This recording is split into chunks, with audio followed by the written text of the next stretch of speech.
non, il faut se prévoir. Chaque année, on le fait pas. On est malade, on y a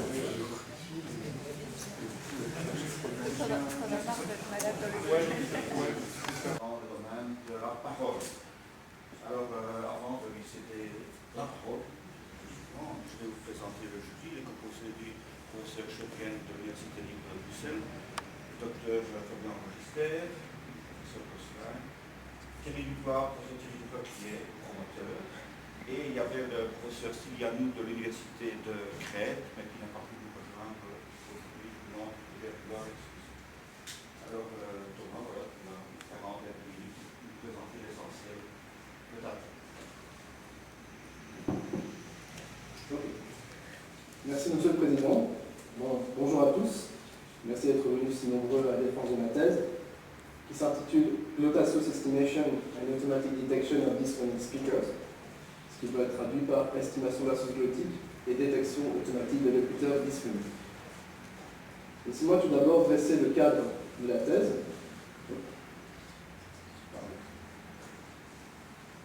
Comme vous le savez sans doute, la parole, c'est un outil fondamental de communication entre êtres humains.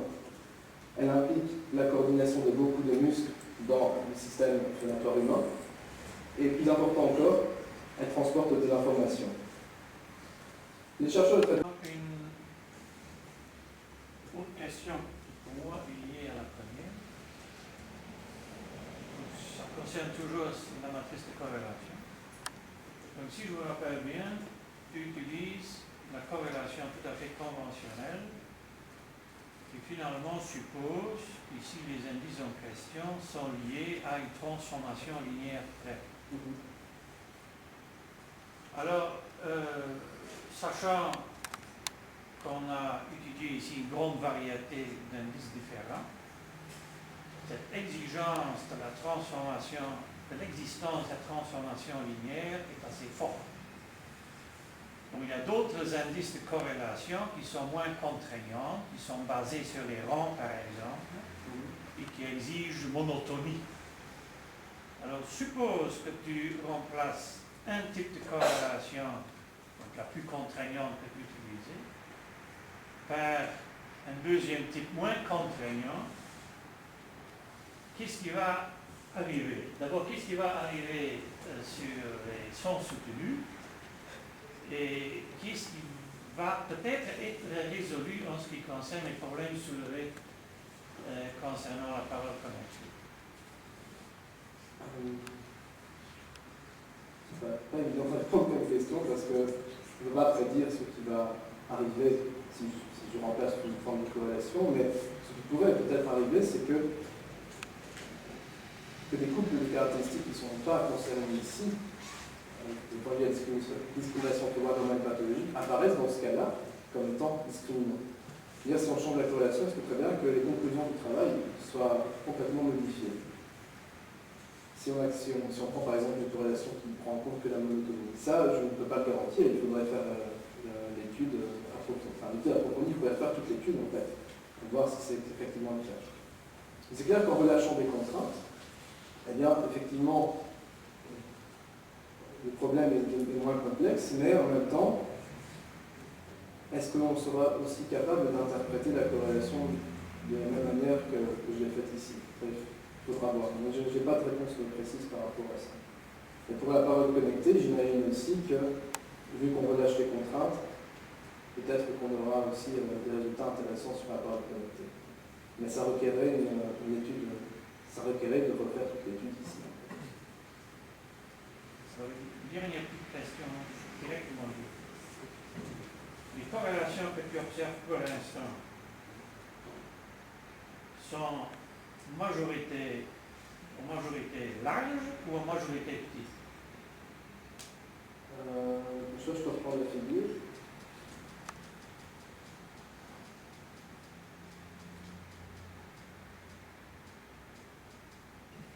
Donc si je parle de la corrélation la plus discriminante, eh bien, pour les populations normales, on se situe aux alentours de moins 0,7, ce qui est quand même une corrélation qui commence à être... Oui, mais ça c'est l'exception. Je parle des corrélations observées en général. Donc tu as en fait le graphique Mais tu décides les matrices. Hein. Ah, les matrices, d'accord. Voilà. Bien, ouais. Alors, comment je dois interpréter ça Bien, c'est pour chaque couple possible de caractéristiques, la valeur de la corrélation. Oui, mais ça sont des couleurs. Donc, c'est majoritairement large ou majoritairement petit. Ah, ben, si vous avez du rouge et du bleu ensemble, c'est large. Parce que finalement, en fait, la corrélation, il faut l'interpréter de manière absolue. Puisque si vous avez deux séquences qui sont corrélées avec moins 1, elles sont parfaitement liées. Mais le signe moins vient du fait que l'une augmente quand l'autre diminue. Donc, au plus on a de couleur bleue et rouge dans ce tableau, au plus on a de corrélation. Et au plus on tend vers le jaune et vert, au plus les corrélations sont proches de 0, donc faibles. Si je comprends bien, ton intérêt, c'est de partir d'une matrice à gauche, le plus rouge ou le plus bleu possible, pour que tu aies de l'espace pour l'avoir diminué sur les voies pathologiques. C'est aussi près qu'on considère chaque couple séparément, pas la matrice dans son ensemble. Oui, d'accord, mais je parle de Oui, bien sûr. Et ça, c'est un exemple vraiment purement illustratif. C'est pour ça que je dis dans l'exposé qu'effectivement, on voit cette structure. Donc, il faut voir si c'est généralisable à la base de données. Merci beaucoup. Merci. Je n'ai pas de nouvelles questions par rapport à ta défense privée. Je tiens seulement à te féliciter pour la qualité pédagogique de ton exposé d'aujourd'hui. Je pense que c'est une performance. Merci. Merci. Monsieur Gosselin. Oui, merci Monsieur le Président. Bon, effectivement, d'abord, félicitations pour la clarté de l'exposé, des illustrations, de caractère pédagogique. C'est très bien. J'ai une ou deux questions. Une chose qui est quand même assez interpellante, c'est au niveau de la base de données, la surreprésentation de la classe normale. Alors, on peut se poser la question, est-ce que c'est vraiment une classe normale ou bien est-ce que ce sont des patients dits normaux mais suspectés de pathologie? Et dans quelle mesure les patients qui représentent cette classe dite normale sont réellement normaux, sans vouloir aller jusqu'à... C'est flou. Qu'est-ce que c'est la normalité? On peut toujours se poser la question. Bien, dans le cas de la base de Kay, il faut savoir que les patients normaux sont des patients qui se sont déclarés comme n'ayant pas de trouble local. Et pour les patients pathologiques, peut-être que là-dedans, il y a certains diagnostics, vous ne risquerez pas trop de dire, mais je vous le dis dans la base de données, mais ils sont diagnostiqués comme normaux. Donc, les patients de la base de données normale se sont prononcés comme étant normaux, mais ça ne veut pas dire que je ne pourrais pas avoir un problème. Moi, je suis obligé de me baser sur cette référence parce que je ne suis pas médecin. Et il pourrait très bien avoir des cas isolés pour lesquels, par exemple, un médecin jugerait que la voix est normale, alors que l'autre jugerait que la voix n'est pas normale. Ça, c'est un peu le problème de l'analyse aussi subjective que j'ai soulevé dans l'introduction. Je suis obligé de travailler avec une référence qui vaut ce qu'elle vaut, qui peut-être n'est pas la meilleure, bien sûr.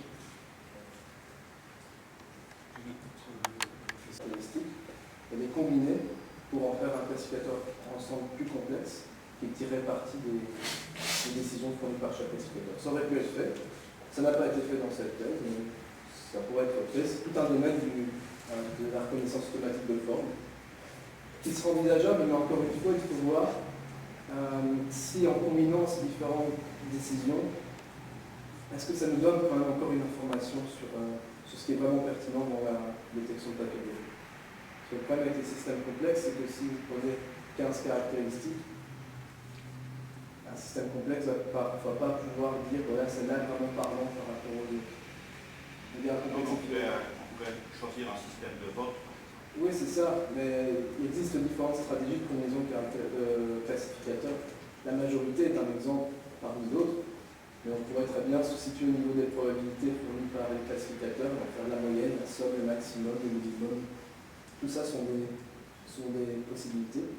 Il y a un papier très bien qui a été fait, qui a été donné souvent par le professeur Gosselin, qui explique un cadre théorique pour la combinaison de classificateurs. Je pense que ça tombe directement dans le cadre de la question que vous posez. Ok, merci. Voilà, alors avant de passer à la délibération, je vais demander, je me tourne.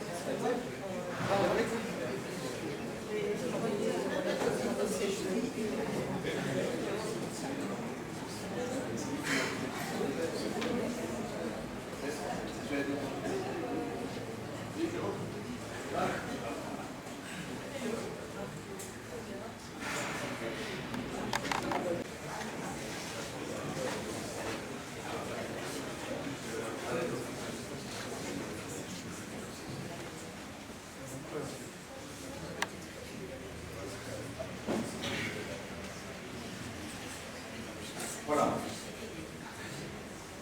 Après avoir pris connaissance de la thèse déposée par le candidat, entendu le candidat en séance privée, conclu à cette occasion à la recevabilité de la thèse en vue de l'obtention du grade académique de docteur en sciences de l'ingénieur, le jury, réuni sous ma présidence, a entendu ce jour la défense publique de la dissertation originale, après quoi il a décidé à l'unanimité de conférer à M. Thomas Dubuisson le grade de docteur en sciences de l'ingénieur.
Sur la détection des apnées populaires.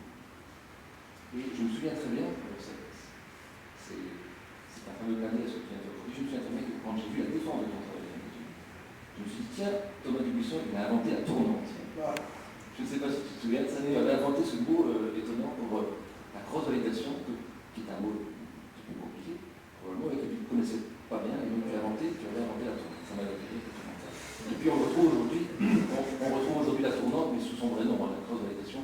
Encore qu'on pourrait discuter, hein. J'ai discuté tout à l'heure avec un avocat sur ce mot-là, on pouvait en discuter un peu sur ce qu'on appelle exactement cross-validation. Et puis en 2006, tu te retrouves aspiré par Eclipse, pour 5 ans, tu en prends pour 5 ans, sans savoir au départ d'ailleurs. Et très rapidement, quelques jours après qu'on engagé, je comprends instantanément le calvaire qui va être le mien pendant 5 ans, puisque invariablement tous les jours, tu mettras, je mets ma carte avec la seule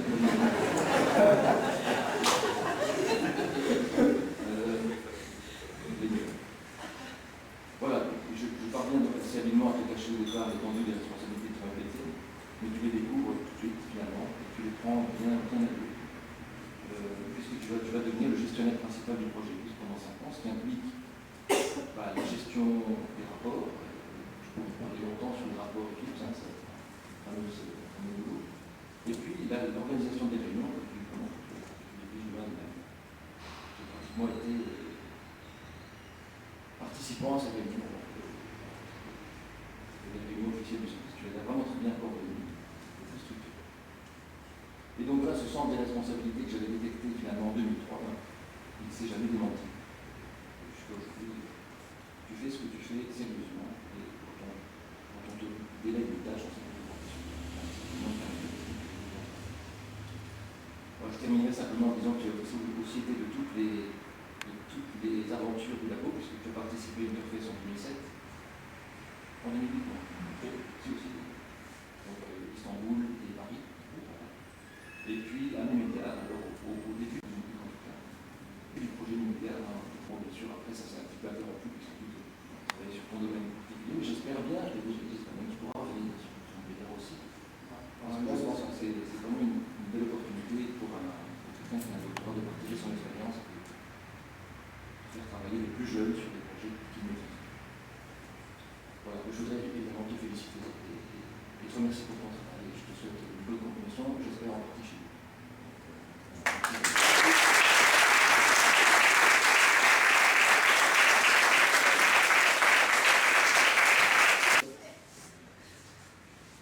Je vais vous donner le premier mot en tant que docteur.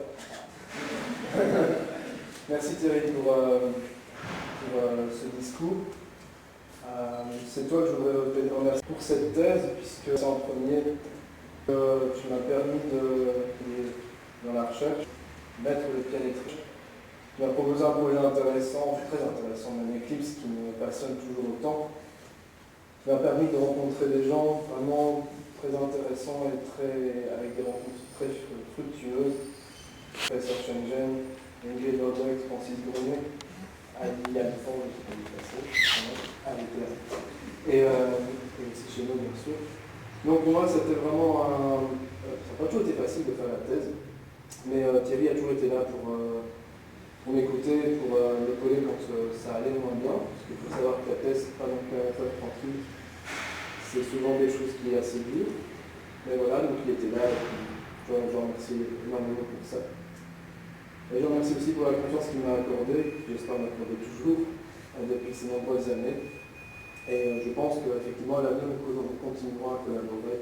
En tout cas, je mettrai tout ce qu'il faut pour pouvoir continuer à collaborer.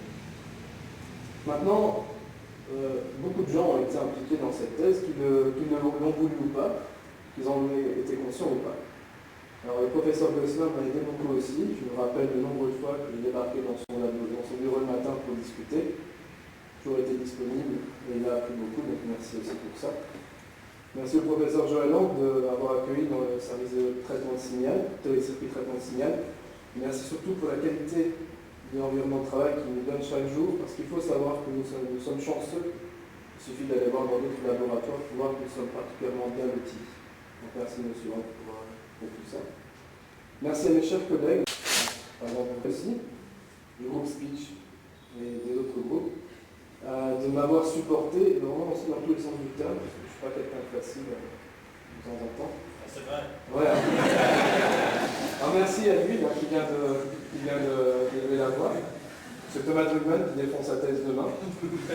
Merci à toi pour m'avoir aidé dans les moments les plus difficiles de ma thèse, parce qu'il est à l'origine de toute partie. Et sans son aide, je pense que ça n'aurait pas été possible. Donc tout le monde, merci. Merci à mes correcteurs et à compagnons de thèse, Alexis, Jérôme, qui encore peut-être certainement oublié. Enfin, bref, merci aussi à mes autres collègues qui font tous les jours l'ambiance vraiment conviviale et fraternelle du service. Donc j'ai déjà remercié mes collègues du projet Eclipse et merci encore pour le travail qui a été accompli et que nous accomplirons encore ensemble. Vous rencontrer et travailler avec vous a été vraiment un plaisir et j'espère que ça continuera encore à l'avenir. Merci à nos amis qui ont fait le déplacement. Fred, Chris, pas toujours facile de se déplacer comme ça en pleine semaine, donc merci beaucoup d'être venu. Merci aussi aux autres membres des Oxalis. Il y a un de cas ici, là-bas au fond, Laurent, qui a fait le déplacement. Merci. Et merci évidemment au groupe IG et aux autres membres des Oxalis. Maintenant, d'un point de vue plus personnel, il faut savoir que mes amis, qui la plupart n'ont pas pu être là aujourd'hui, ont joué un rôle important dans la thèse par leur soutien et par vraiment leur écoute. Donc sans eux, ça aurait été beaucoup plus difficile. Merci à mes parents, sans qui je ne serais pas devenu ingénieur, et sans qui je ne serais pas devenu docteur. Donc merci pour votre écoute et votre soutien en toutes les occasions. Merci à ma famille d'être venue en si grand nombre. Votre présence m'honore et me fait vraiment plaisir. Et enfin, sans doute ce qui est plus important, ma compagne Aurore, ici présente, qui m'a soutenu vraiment à fond dans tout ça. Je ne sais pas comment elle a fait. Je serais sorti avec moi, je savais bien sûr avec sa femme.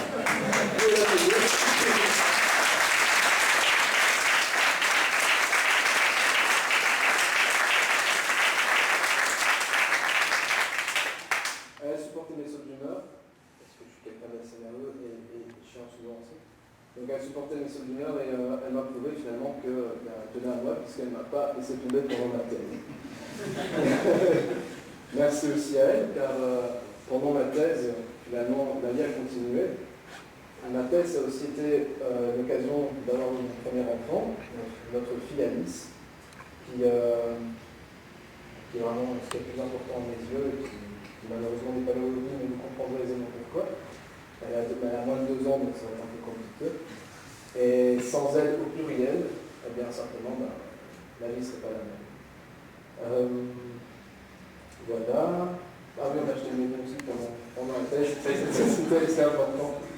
Donc voilà, alors je ne dirai pas plus, c'est comme de tradition dans notre faculté. Vous êtes tous conviés derrière le rideau à boire un petit verre à ma santé.